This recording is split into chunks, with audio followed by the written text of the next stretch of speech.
started to become something else, especially as I started working and getting to know these artists. Something that I can say that was very funny that happened, or that in a way is the consequence of me deciding to create a website with the things that MATERIA does and did and will continue to do, is because I was working at an arts magazine in 2015. I was an editorial assistant. I had just very, very recently graduated from architecture school.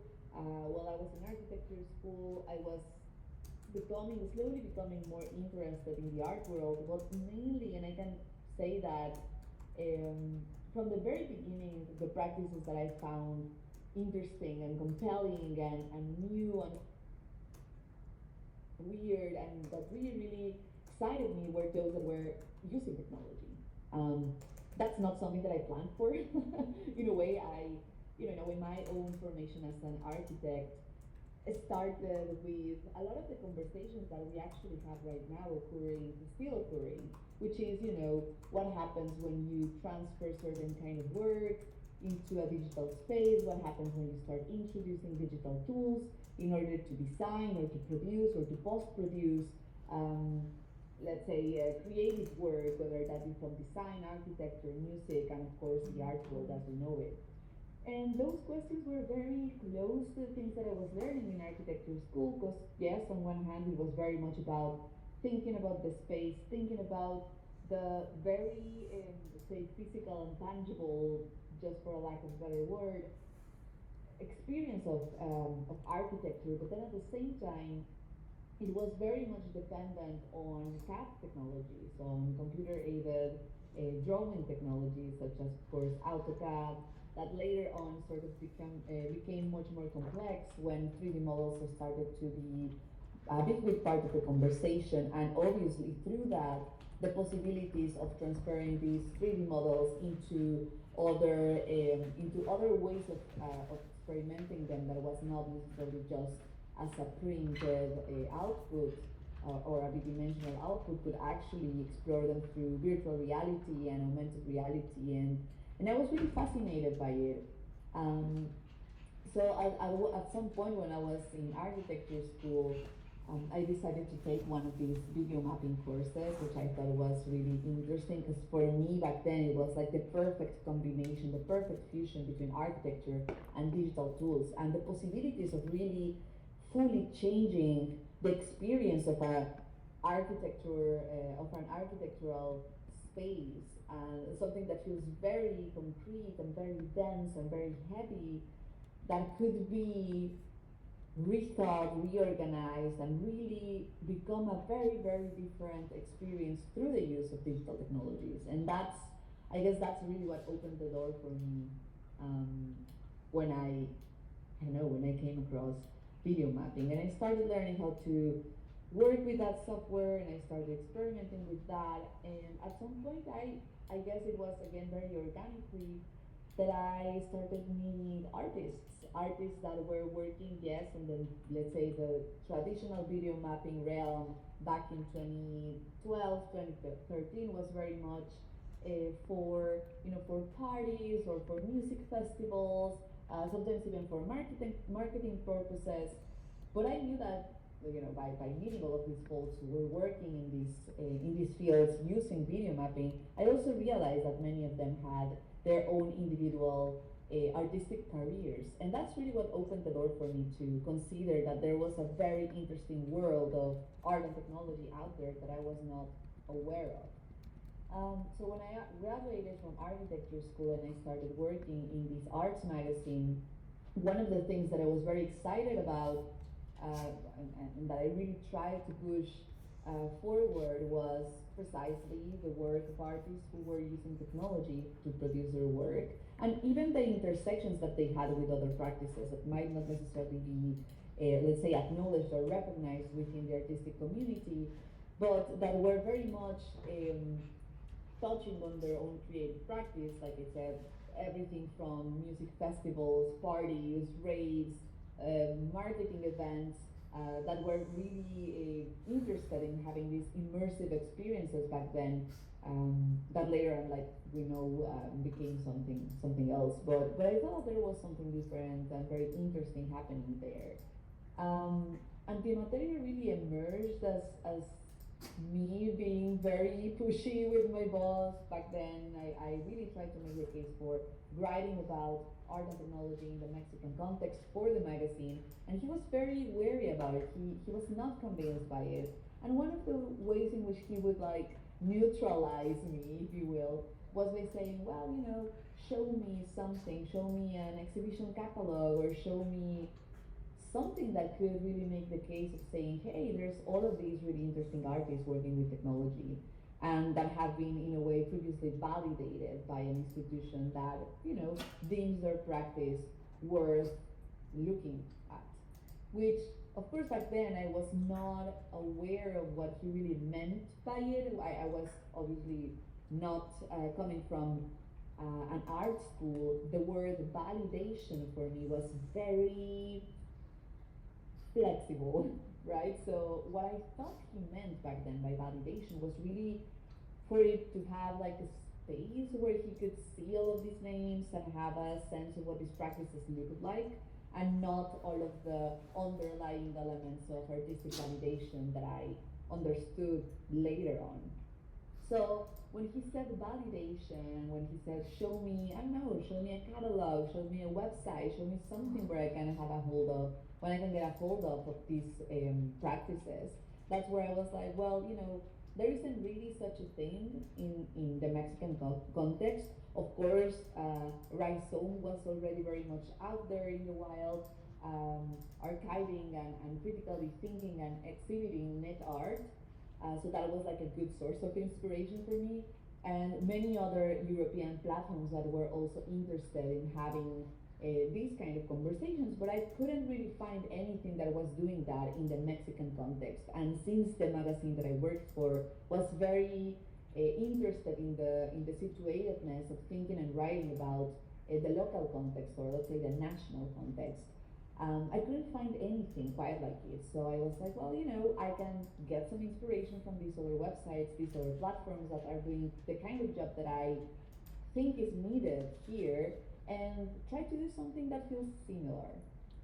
And I can very openly say that Antimateria started as a very naive project, in the sense that I thought that that's what my former boss thought could be a good way of explaining why these practices were relevant, and that by having something put together in a website and organized in such a way that it becomes easily accessible, then the artists that I thought were interesting could get a certain validation from that. Like I said, I didn't really fully understand the scope of what validation meant in the artistic context, but that's really what pushed me into opening a website. From the very beginning, I knew that I wanted to have a website because of a couple of reasons. One of them, because I really wanted the freedom to design the experience of the website in a way that would make sense for it moving forward. And then on the other hand, because I still had my student emails, I knew that I could get like a year free on certain services. So I was like, yeah, I'm not an expert in websites, so I can just go on and choose one from like these, WordPress or Squarespace or cargo sites or anything like that. And with my student email, I can still, get away with a free year for that website. And that's really the reason why I started with that. And I also knew, because of the experience that I had with the magazine, I sort of had a sense on how to approach artists, right? Because I was doing that for the magazine anyway. I knew how to, send an email that kind of sounded a little bit more professional than me just, sending a message to someone out of the blue and being like, hey, I have this website, do you want to be interviewed by it? I would love to have your profile here. I had a little bit more experience from working with the magazine, so I used that to start asking artists to basically meet with me, whether online or offline, for those who were in Mexico City and in the cities near to Mexico City where I could easily transport to. Basically, just to do either studio visits or for them just to meet with me, have a coffee, and talk about their practice. That's really how this started. So even if the description right here on the presentation feels very, very serious in a way, really Antimateria started like that. It started from me wanting to write about digital art in the Mexican context and trying to create sort of like an archive where, my former boss could have a look into and see all of the very interesting practices that were out there. Interestingly enough, I stopped working in this space and I never really wrote that article, the article that I was trying to, make a case for. Because when I started meeting with these artists and they started, sharing their own experiences within the art world and how they felt, in a way, left out from a lot of the conversations that were occurring in the context of the contemporary art circuit, I started to ask questions, right? Like I started wondering, well, why do you think that is? And for many of them, it was because there were not enough exhibition spaces that really cared for these kind of practices or truly just understood the relevance of them. And for those who, because there were obviously spaces that were interested in these practices like Laboratorio Arte Alameda or Centro Multimedia or even the Digital Culture Center where I ended up working for years afterwards.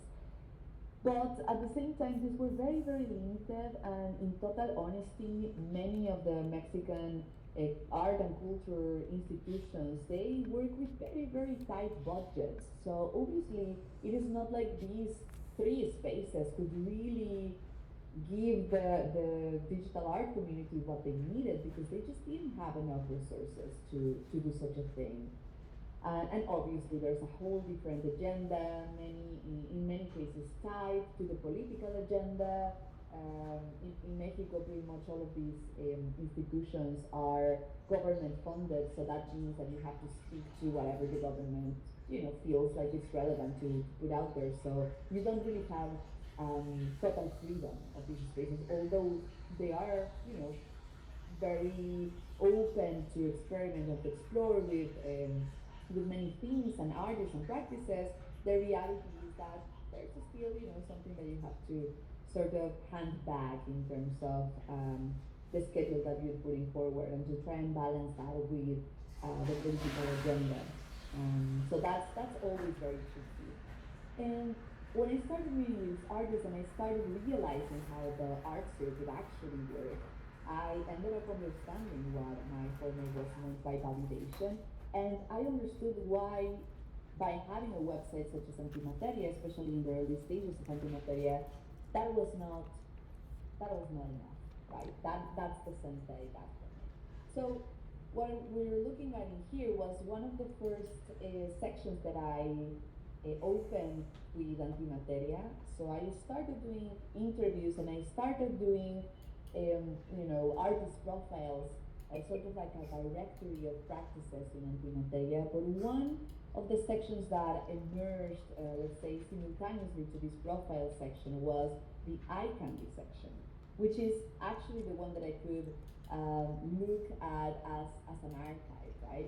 It's sort of like a growing archive that highlights digital art exhibitions, research projects worldwide. So this is an important thing for me because although I was very much looking into the Mexican art practices that were emerging and working with digital technologies, the reality is that obviously, especially for those who were very active on the internet, that is a very diffuse line. What does it mean to have something that exists within a local context, and how does that translate into an international context? And when you put the internet into the mix, how does that look like? How does that operate?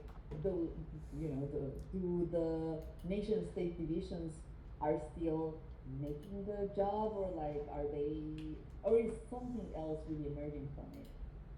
Very fast I realized that at the very least all of these artists that I was talking with, they have various other connections with other Spanish-speaking countries, mainly Spanish-speaking countries. So there was definitely a connection with Latin America. There's a connection with Spain, but for many of them, obviously, um, Spanish, although there might be their first language, they also spoke English. So many of them were also creating these connections with other folks in the U.S., in Canada, in the UK as well. And for some others, the language was not necessarily a limitation in terms of their very savvy use of translators online.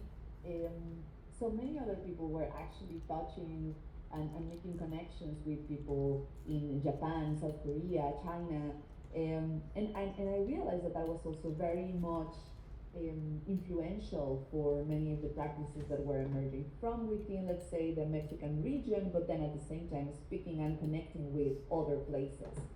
So when I started Eye Candy, it actually originated during the first year of me asking the artists that I was talking with and other artists as well to share their references and their inspiration. So many of them shared, many other media artists or digital artists who were working with similar topics than the ones that they were touching in their work. But then for others, it was interesting because they started sharing, movies or books that were very influential to their work, or even just stuff that they found online that they didn't even knew where it originated from, but that they were using as a reference. A lot of references that came from fashion and from many other places that were, in a way developing or helping them develop their own visual languages and their own, let's say, aesthetic proposals, which I think is very interesting.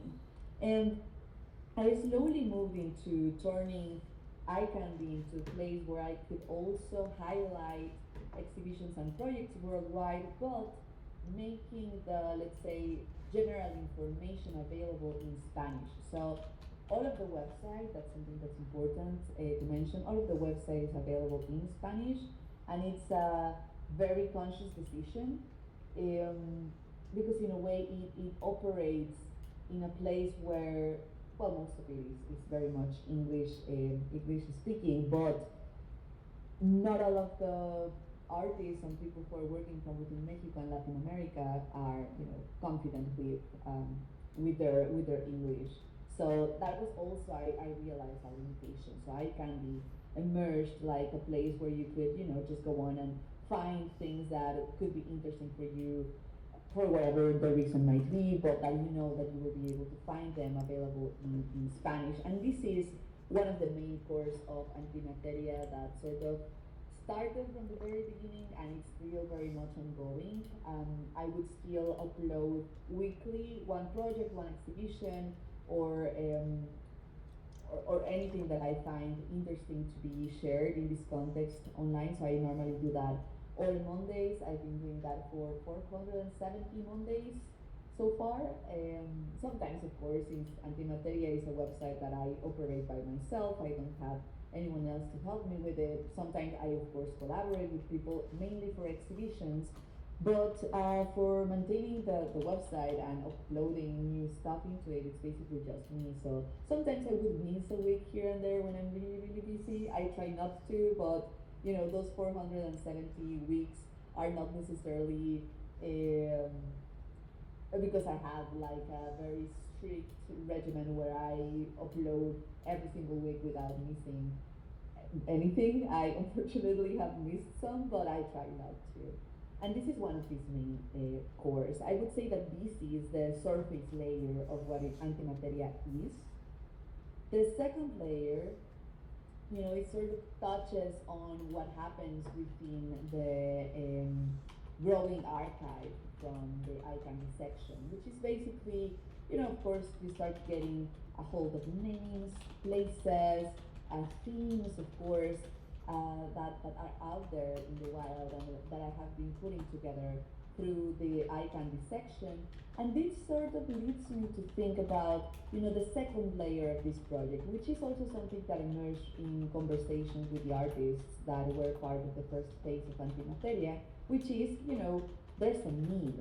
for exhibition spaces that are keen and savvy and interested in these practices, but that, you know, that are also developed by people who not only are knowledgeable of the topics and of the practices that these artists have, but also who are, let's say, aware of the connections that are emerging from there. And something that I find very interesting as of now is so the Lumen Art Prize, where I get to collaborate as part of the international selectors committee.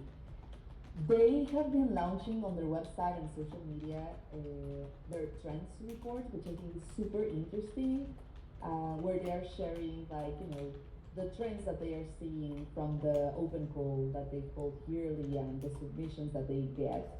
And I think it's a very, very interesting way of looking into it and condensing all of this information. Because I think that I've had some of those intuitions looking at the entries that I've done in the eye candy section here in MATERIA, where I've never really done anything with them. And yet, it seems interesting to me how these later on course into my curatorial practice and the curatorial section of Antimateria, not only because this is where I get a hold of what's happening in other places and similarities that we might have, but also the ways in which we are similar and yet different, right? And I mean different in the best way possible, because in the end, that's how an ecosystem grows, right? Out of building and understanding the differences that push us into various different fields and various different ideas that later on become very, very fertile grounds for production. Artist production, research production, curatorial production, and I think that that's the reason why I understand eye candy to be the surface layer that allows me to have, and hopefully others to have, an overview of what's going on, globally speaking. The second side, or the second layer of it is, of course, the exhibitions section, which came over, which appeared a little bit later than this first surface phase. And like we said, it's very much the result of having these conversations with artists who felt that they were not, you know, being supported by the institutions that were interested or that are still interested in these practices, because there is just, you know, not enough. And in 2015, of course, this was a conversation that was not at the forefront or not of the interest of various other contemporary art spaces as it is as of now, which I think it's you know, it's great. So I started exploring the possibilities of exhibitions, both offline, online, and hybrids of it. And something that I can say is that I've always been interested in the weird curatorial proposals, the weird curatorial projects, those that are definitely outside of the white cube. And I think, I don't know, it's probably because I'm an architect, but I enjoy those the most. I think they are a good challenge.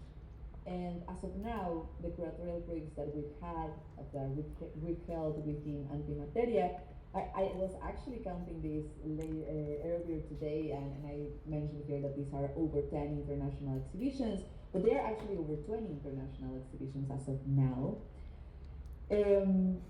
And very recently, last year, I started, let's say, a subcategory of this exhibition space fueled within Antimateria that I named La Pixeleria, which showcases curated video pieces.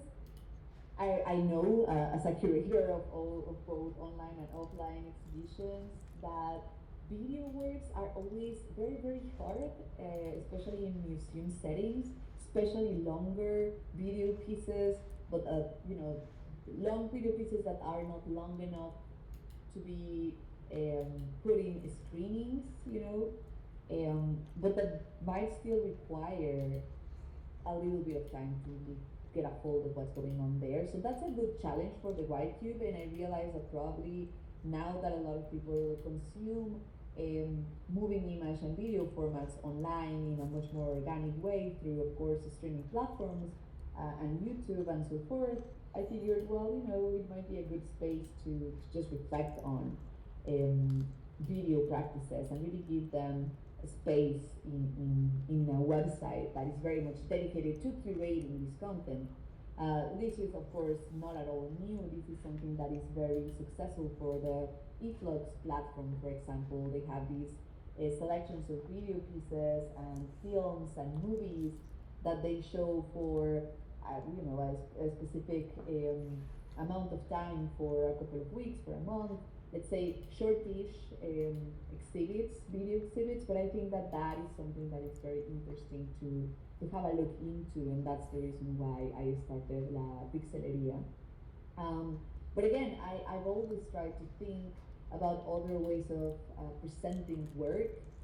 Yes, digital work, but digital work that might not necessarily only look into, let's say, the white cube or specifically indoors screen-based projects, but that could actually expand into other places. So what we're looking at in here is from the Benito Green project that is held in Ciudad Juarez every couple of years.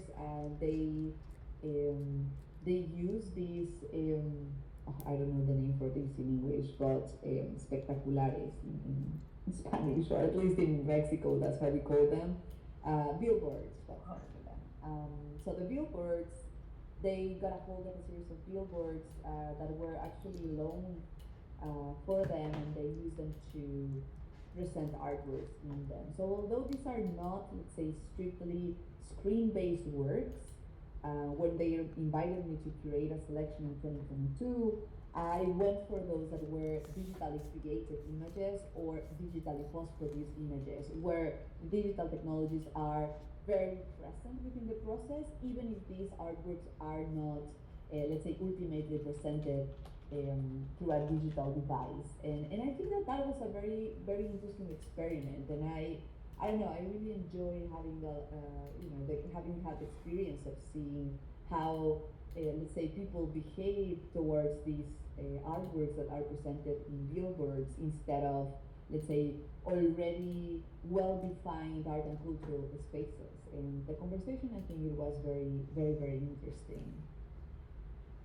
Of course, I've also had the opportunity to curate more, let's say, white cube spaces with various media works that are not necessarily just digital, but that touch in a broader scope of the use of technology for artistic practices. One of the exhibitions that I have enjoyed the most working in these settings was actually for a festival, the Hello World Festival, which is art and technology, women in art and technology festival based in Mexico City. They invited me to curate their 2019 edition. This was their second edition, and it was also through an open call that I got to work with a selection of female identifying artists working with various media. And I really, really enjoyed that project. And I think that even though it ended up, let's say, in a more conventional exhibition space, the whole process of it was very, very rewarding, because I was able to think all together with the artists the way in which their work was going to be presented within this space. So it was not something that was already fixed, but that actually allowed for an exchange and a conversation and a series of, obviously, negotiations with the museum where we presented the work. This is a similar experience to that one. This was for the University Biennial in Multimedia Art from Ecuador, from the Universidad San Francisco. This was similar in the sense that this was also an open call that required, let's say, a longer exchange between me and the selected artists. This was for artworks that were not fully done, but actually this was more of an open call for art proposals that were just starting to take shape. And it was also a very, very rewarding experience, not only to think about the ways in which the artworks would be later on presented in the exhibition space, but actually to think the ways in which the artworks would manifest within these spaces. So for instance here, this is Ronnie Albuja's work, Llega mi cielo, agarra mi tierra, which it is very much interactive piece. So he coded a filter, so when you approach the artwork, it has a webcam, and you can see your image, or the image that is being captured by the website, transferred through the um, code piece that the artist created, and then you could see the result of that on the screen. But since he was really, really touching and researching on e-waste and the toxic relationship that we have with the ecosystem after a device is has already completed its life cycle, we thought it was interesting to think about other materials that could engage or reinforce that conversation, and that's how we ended up with this cabinet right here. Um, Online exhibitions obviously are very much a big part of antimateria. That's how we started, let's say, touching or thinking about the possibilities of having a website and the things that we could do from there. This is actually a commission from a partner project or a project by peers and colleagues who are also a very, very interesting platform, Offsite Project, where they commissioned us to think about a downloadable exhibition. So this is something that should fit a zip file that you could download from Offsite Project's website. And within this zip file, then you could just go on and place whatever you want.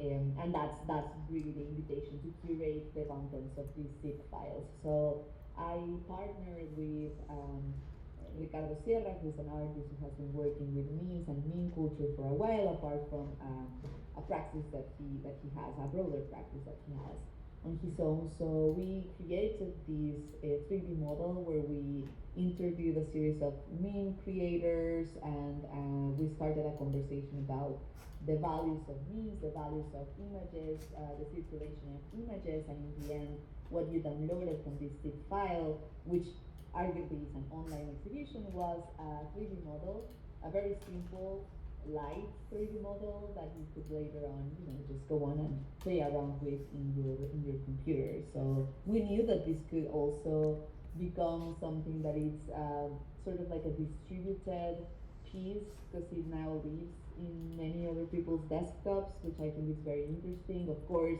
this opens up the possibility for the people who downloaded it to manipulate it, to reappropriate it, to play with it, to plagiarize it, and we were totally okay with that, because in a way that's the way in which many of our exchanges with the internet happen. So we knew that this is something that was meant to be cannibalized from the very beginning, and we were talking about memes. That was very much along the lines of thinking about meme culture. So, thinking of other possibilities to work around online exhibitions, which of course touch on, places like Loop, where you can develop these three-dimensional spaces and play around with them in a specific way, but then also thinking about other possibilities. This was one of these other possibilities. This was curated for the Arabic Gallery, who also have a very amazing digital program where I got to curate an exhibition, which is basically a browser extension. So you download the browser extension either on Firefox or Chrome, and what you would get is a daily choreography of pop-up screens, and pop-up screens will show you artworks. And the artworks would change daily, so you would have like a 28-day exhibition where you will receive, or these pop-ups would appear at noon daily, and give you a different artwork and give you a different ritual. And this was a very, very fun, very interesting project to work with, because then again, arguably this is something that happens online, but it takes a different form. And the browser extension was something that we knew that it was going to be hard to socialize in a way, but then at the same time we were like, well, maybe we can have some like guerrilla approach to this, where we just go on and download the extension in like your work computers or school computers, and in that way this becomes something that is a little bit let's say an exhibition that pops up even if you're not looking for it. And there was something about that, about the ways in which we used to navigate the internet, I don't know, 15 plus years ago, where we would get these pop-ups without the intent, to get them popping up whenever we visited our website, which was like a fairly common thing to happen.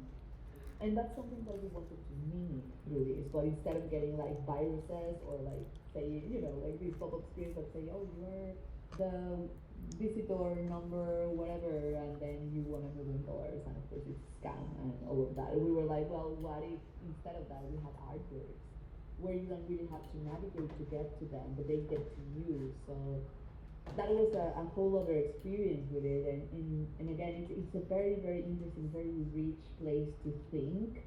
And I still think that there's a lot of things to be explored in terms of online exhibitions. There's a lot that that I think we haven't really fully experimented with. So that's still something that's really exciting for me, and something that I still look for when working from within Antimateria. And like I was saying, La Pixeleria is basically, just dedicated to video, curated video pieces. And the third and last um, phase or layer of Antimateria, which I would say is the deepest layer is a series of educational resources, pedagogic resources that go from, of course, texts, essays, artwork analysis and critique, all the way into videos with recorded lectures, and we also have like a space where it was a collaboration with the Digital Culture Center where I was still working there, all together with the founder of Broken English, which is a friend of mine, Canek Zapata, where we did a series of navigated tours into net art pieces. I'm going to show you some screen caps in a moment. But again, just thinking about the type of resources that we could put out there and to really make the best out of what we have in the context of Antimateria. So very straightforward, the essays, you just click on them, they're always openly, freely available. All of this is also written in Spanish or translated into Spanish. There was also a big need for that to really extend or expand the conversation. And these are some of the screen captures of the guided tours, commented navigations that we had. All from 2020 to 2021. So we did this for a couple of years. We ended the project since Kanek and I stopped working for the digital tool. But we realized that this was something that we could, post as well in our own platforms, in this case Antimateria and also Broken English. Because there was something interesting to that. There was something that really made sense to have these guided tours into online exhibitions all together with either artists that participated, the curators who were part of this, or even people who were very savvy of the topics that were touched within these the online projects that we chose to navigate. And I think that was very, very rewarding. We honestly didn't know if that was something that could be of interest. And we were very happy to realize that there was a lot of people who were actually hanging out with us as we did these live streams, who were actually, asking super interesting questions, who were simultaneously navigating the websites with us live. And I thought that was also a very nice way of socializing, and to just making yourself aware that when you are surfing on the web, you're never surfing alone, and that's something that, sometimes we need to be reminded of that. Of course, there's encounter spaces like this one, which is an amazing place where you can definitely feel close to people who are certainly not physically close to you, but then at the same time, we're like, well, you never know who is navigating the same website as you simultaneously elsewhere. And that was something that we found, I don't know, interesting to explore through these live stream commented navigations. As for the future of Antimateria, like I said, I'm very, very happy that we're turning 10 years old this year. But I also think, there might be something that we need to, I don't know, to change or to explore as part of this 10th anniversary. So I haven't really fully decided what that's going to be, but I know for a fact that something that I have really, really enjoyed with working with this project and developing antimateria for 10 years is how flexible it is, how flexible it feels. Everything still feels to me that could change at any minute, and I don't feel like that is something negative. I think that that is also space for possibility, because I have allowed even myself to change the direction and the goals of the project as time has gone by, and I think that that is something that I really, really enjoy because, as we were saying at the beginning, of course, the tools that we use and the ways in which we connect with art and technology practices change all the time. The way in which technological devices change is also very, very fast, and the ways in which we interact with these devices and the ways in which they are or get incorporated into our lives is also very fast. So I think that the fact that Antimateria is a website that could change at any minute is also one of the things and one of the reasons why I still vouch for the project, and I still think, there's something with it, and who knows, maybe tomorrow it's going to become something else, and that's also going to be fine. And I think that that, in a way, is the freedom that the project has, and something that I still feel very happy and very confident with.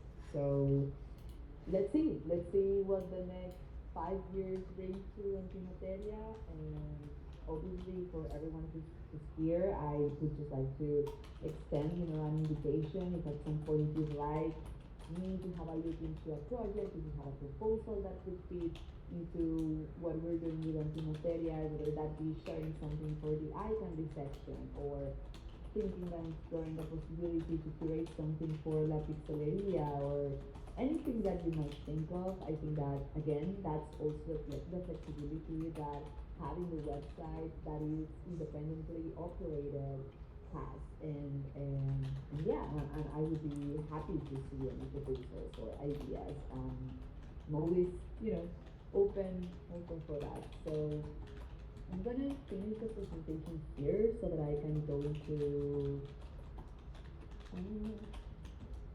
maybe some comments or questions Yes. or anything. I think that that would be nice. We've been very quiet, so I was like, I hope that she realizes that we're all alive. We're here. Anyway, but no, that was great. I'm gonna put some clapping emoji hands. Yeah, and Thank you. congrats for the 10 years. Yay! Thank you so much. I wanna comment something. I remember that when we were, I think it was at the beginning maybe of Antimateria, with Cha, we were part of this community on Facebook of artists, and I remember that Antimateria, I think, was like a nice platform kind of to validate what we were doing at some point, because I feel like it was like, oh, we are doing some, like, and it's more like how I felt it, right? But it was more like, oh, I'm just doing like random, like post on Facebook, but I felt that it was something else as well. So it was like kind of, so I think Antimateria was, I think, an important platform kind of to validate or like to give a space for this kind of